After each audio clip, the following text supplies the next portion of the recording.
यशराव असतील, अमितराव, इथले सर्व कार्यकर्ते हे लढतायत. ते लढतायत तर त्यांच्याबद्दल दिशाभूल केली जाते, त्यांच्याबद्दल चुकीच्या पद्धतीने त्याला आमदार, त्याला उपमुख्यमंत्री दादागिरीची भाषा करतात, त्यांचा जीव घेण्याचा प्रयत्न करतात.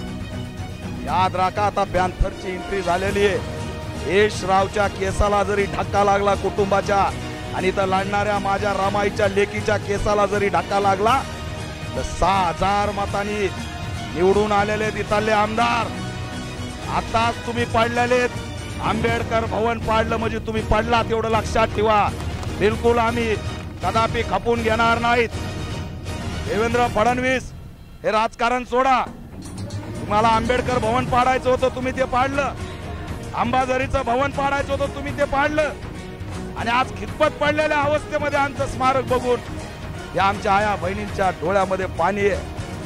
आज त्यांच्या पुढे हा प्रश्न आहे की 272 दिवस उपोषण करून हा प्रश्न मिटत नसेल, आणि लढणाऱ्याला तुम्ही राजकारण करून घेरताय. अरे तरुण विकणारे वाटले काय, चुकणारे वाटले काय, तुमच्या पुढे हुजगेगिरी करणारे वाटले काय?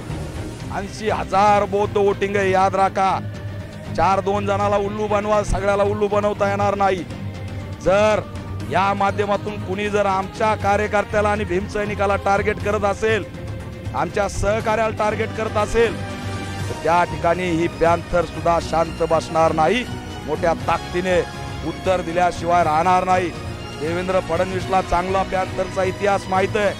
त्या ठाकरेंनी सुद्धा पॅन्थरचा इतिहास वाचून घ्यावा, आणि पुस्तक नसेल तर ते आम्ही पाठवून देऊ. आमच्या नादी लागायचं नाही. आम्ही काही सहन करू. आमच्या बापाच्या भावनावरती जे JCB लावलंय हे असणार आम्ही या ठिकाणी सहन करणार नाहीत. अतिशय दुर्दैवी घटना आहे की या देशाचं संविधान डॉक्टर बाबासाहेब आंबेडकरांनी लिहिलं, आणि त्या संविधानामुळे हा देश एकसंध आहे. पण दुर्दैवाने ज्या बाबासाहेबांनी सगळ्यांचा विचार संविधानात केला, त्या बाबासाहेबाचा विचार करणारं कुणीच या ठिकाणी नाही. नागपूर ही धम्मदीक्षा भूमी आहे, आणि या ठिकाणचा जो बौद्ध अनुयायी आहे त्याचं एक जगामध्ये नावलौकिक आहे. क्रांतिकारी बौद्ध अनुयायी म्हणून त्याचं नाव आहे. पण या अंबाझरी गार्डनमध्ये जवळपास 20 एकरमध्ये यात आमचं जे काही स्मारक होतं, डॉक्टर बाबासाहेब आंबेडकरांचं भवन होतं, ते भवन उद्ध्वस्त अवस्थेमध्ये मला या ठिकाणी दिसतंय.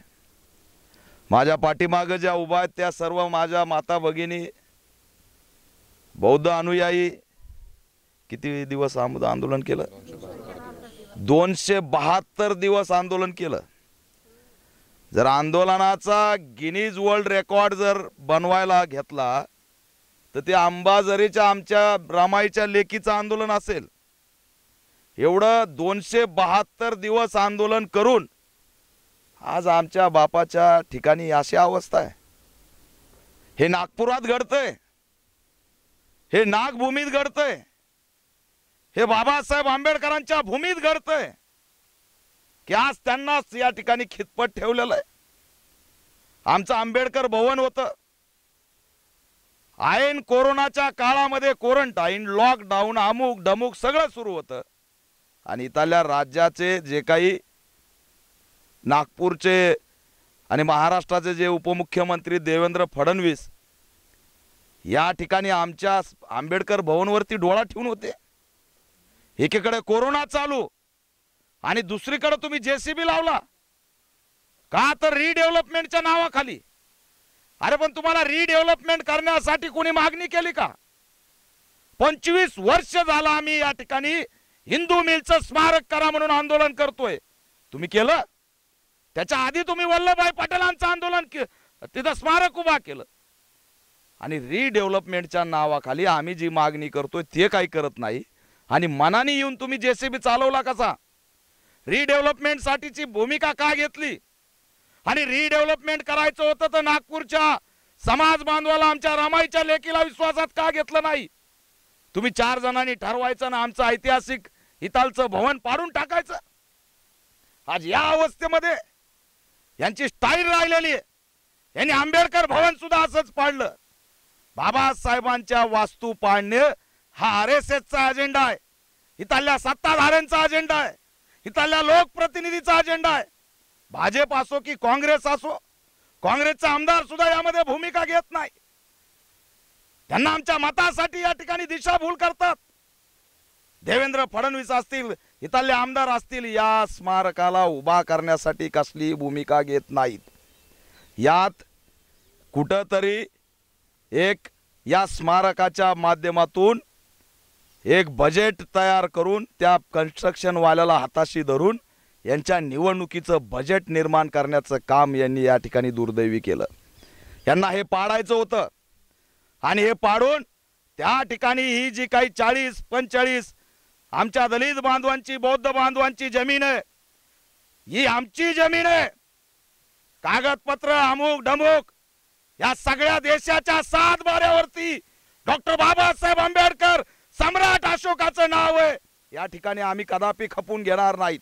ही पूर्ण जागा आमची आहे, ही 20 एकर आमची जागा आहे आणि जे आमचं आंबेडकर भवन होतं जशाची तसं आमचं निर्माण झालं पाहिजे, यासाठी या आमच्या रमाईच्या लेकी लढतायत। आज मी त्यांची भेट घ्यायला आलोय। तुम्हाला निवेदन दिले, आंदोलन केले, मोर्चे काढले।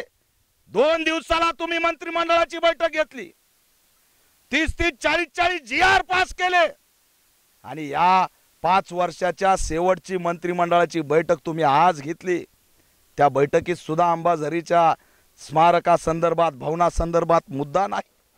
त्याच्यामुळे हे कळतंय की या ठिकाणी यांची मानसिकता ही जमीन लाटायची आणि कोणत्या तरी उद्योगपत्याच्या घशामध्ये घालायची, हा यांचा प्लॅन आहे। म्हणून आमचं हे गोरगरिबाचं भवन या ठिकाणी पाडून टाकलंय आणि बाबासाहेबांचं अस्तित्व संपवण्याचा प्रयत्न केलाय। दुसरीकडे जागा नाही म्हणून तुम्ही दीक्षाभूमीला अंडरग्राउंड पार्किंग करायला निघाले। या ठिकाणी 20 एकर जमीन होती, ही डेव्हलप करून आमच्या धम्म बांधवाचं या ठिकाणी का त्यांनी व्यवस्था केली नाही, हा प्रश्न मी विचारतोय। पण जमिनी गिळायच्यात हाच यांचा मुख्य अजेंडा आहे। या जो लढाया आमच्या माता भगिनी देतात त्याला सपोर्ट करण्यासाठी मी आलोय। ही मूर्ती बसवणारे आमचे आंदोलक यशराव असतील, अमितराव, इथले सर्व कार्यकर्ते हे लढतायत। ते लढतायत तर त्यांच्याबद्दल दिशाभूल केली जाते, त्यांच्याबद्दल चुकीच्या पद्धतीने इथला आमदार, इथले उपमुख्यमंत्री दादागिरीची भाषा करतात, त्यांचा जीव घेण्याचा प्रयत्न करतात। याद राखा, आता पॅन्थरची एंट्री झालेली आहे। यशरावच्या केसाला जरी धक्का लागला कुटुंबाच्या आणि इथं लढणाऱ्या माझ्या रमाईच्या लेकीच्या केसाला जरी धक्का लागला तर 6000 मतांनी निवडून आलेले इथले आमदार आताच तुम्ही पडलेलेत। आंबेडकर भवन पाडलं म्हणजे तुम्ही पडला, तेवढं लक्षात ठेवा। बिलकुल आम्ही कदापि खपून घेणार नाहीत। तुम्हाला बाबासाहेबांचं स्मारक खिशातून करा, नाहीतर कसंही करा, आम्हाला भवन उभं पाहिजे। आता आचारसंहितेचे उद्या नाटकं सांगणार, उद्यापासून आचारसंहिता लागणार, आमचं भिजत गोंगडं ठेवणार, पण आम्ही या ठिकाणी मूर्ती ठेवून ही जागा निश्चित केलेली। या सगळ्या कार्यकर्त्यांना मी बळ देतो आणि त्यांना या माध्यमातून पाठिंबा देतो। आता हा मुद्दा आजपासून महाराष्ट्राचा मुद्दा केल्याशिवाय राहणार नाही आणि या विधानसभेमध्ये अंबाझरीच्या संदर्भातलं जे भवन आहे तो पाडलेला मुद्दा आम्ही उचलून धरल्याशिवाय सुद्धा शांत बसणार नाहीत।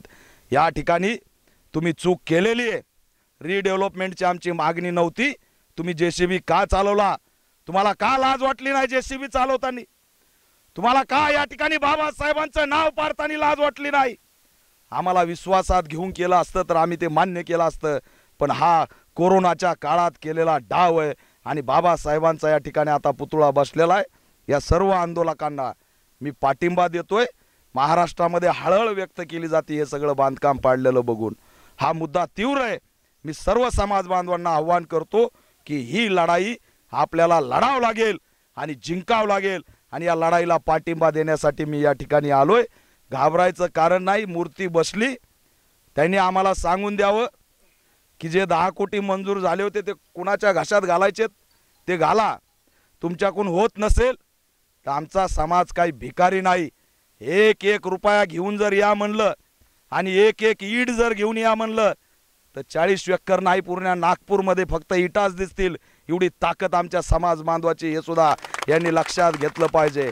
त्याच्यामुळे होत नसेल तर आम्हाला सांगा। देवेंद्र फडणवीस हे राजकारण सोडा। तुम्हाला आंबेडकर भवन पाडायचं होतं, तुम्ही ते पाडलं। अंबाझरीचं भवन पाडायचं होतं, तुम्ही ते पाडलं। आणि आज खितपत पडलेल्या अवस्थेमध्ये आमचं स्मारक बघून या आमच्या आया बहिणींच्या डोळ्यामध्ये पाणी आहे। आज त्यांच्या पुढे हा प्रश्न आहे की 272 दिवस उपोषण करून हा प्रश्न मिटत नसेल आणि लढणाऱ्याला तुम्ही राजकारण करून घेरताय। अरे तरुण विकणारे वाटले काय, झुकणारे वाटले काय, तुमच्या पुढे हुजगेगिरी करणारे वाटले काय? 80,000 बौद्ध वोटिंग आहे, याद राखा।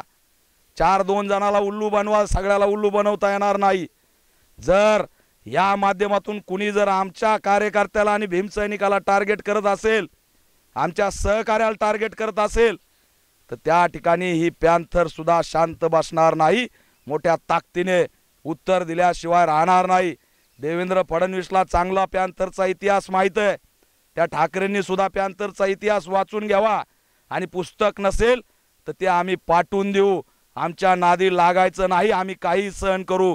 आमच्या बापाच्या भावनावरती जे जेसीबी लावलंय ते असणार आम्ही या ठिकाणी सहन करणार नाहीत। ते पुन्हा निर्माण केल्याशिवाय शांत बसणार नाही। हाच आज या माध्यमातून संकल्प करतो आणि या पूर्ण आंदोलकांच्या पाठीशी ताकदीने आम्ही उभा राहतोय। दिशाभूल करायची गरज नाही। हे लढतायत, प्रामाणिकपणे लढतायत। आज हे वास्तव आहे, इथं दिसतंय ते वास्तव आहे। बाबासाहेबाला कोणत्या परिस्थितीत आम्हाला ठेवावं लागलंय, किती भयंकर अवस्था आहे। अरे तुम्ही 8 दिवस बसलेले एखाद्या आंदोलकाला 10 मंत्री भेटता आणि 272 दिवस आमच्या आया बहिणी बसल्या, एक मंत्री भेटायला आला नाही। त्या लक्ष्मण हाकेला 50 जण भेटतायत, त्या मनोज जारांगेना 1000 जण भेटतायत आणि आम्ही बौद्धांनी आंदोलन 272 दिवस केलं तरी भेट नाही। म्हणजे आंदोलनाला सुद्धा तुम्ही जातीवाद त्या दृष्टीने बघणार, हे आम्ही कदापि खपवून घेणार नाहीत। आणि म्हणून या आंदोलनाच्या पूर्ण ताकदीने आम्ही पाठीशी उभा आहेत। अंबाझरीचा लढा हा राज्याचा लढा झाला असा मी जाहीर करतो आणि यश असतील, त्यांचे सर्व सहकारी असतील आणि या लढणाऱ्या माझ्या सर्व भगिनी असतील, रमाईच्या लेकी, यांना मी ताकद देतोय। घाबरायचं नाही, आम्ही सर्व तुमच्या पाठीशी। हे स्मारक आपण उभा करू, भवन उभा करू आणि 20 एकरमध्ये सुद्धा आपण या ठिकाणी कंपाऊंड मारून ती जागा सुद्धा ताब्यात घेऊ असं आव्हान सुद्धा या माध्यमातून करतो। त्यांचा खेळ गुंडाळलाय। उद्या आचारसंहिता आहेत, ज्यांनी भवन पाडलं ते पुन्हा आमदार होऊ शकत नाहीत। त्यांना आणखी संधी गेलेली नाही। त्यांनी इथं नतमस्तक व्हावं आणि काय आहे समाजाची भावना ती समजून घ्यावी। लांबून लांबून बोलून आणि दिशाभूल करून होणार नाही। काँग्रेस असेल, भाजप असेल, सगळ्यांनी इथं चर्चेला यावं आणि या चर्चेला येऊन या ठिकाणी आमच्या समाजाची दिशाभूल जी केली त्याचे खुलासे करावेत, त्यांना विश्वासात घ्यावं। आज हे भवन अशा पद्धतीने खितपत पडलंय, इतर दुसऱ्या कोणत्या महापुरुषांचं हे असं भवन पडलं असतं तर कुणी सहन केलं असतं का? बाबासाहेबांसोबत कसंही वागणार। त्याच्यामुळे ते काँग्रेसचे आमदार असो का देवेंद्र फडणवीस असो, या दोघांना माझं आव्हान आहे की समाजाचा विश्वासघात करू नका। त्यांच्याशी चर्चा करा, कार्यकर्त्याशी चर्चा करा आणि या ठिकाणी आमचं भवन बांधून द्या। नाही दिलं तर तुमचा खेळ गुंडाळला म्हणून समजा। मी स्वतः प्रचाराला इथं आल्याशिवाय राहणार नाही हा इशारा सुद्धा देतोय।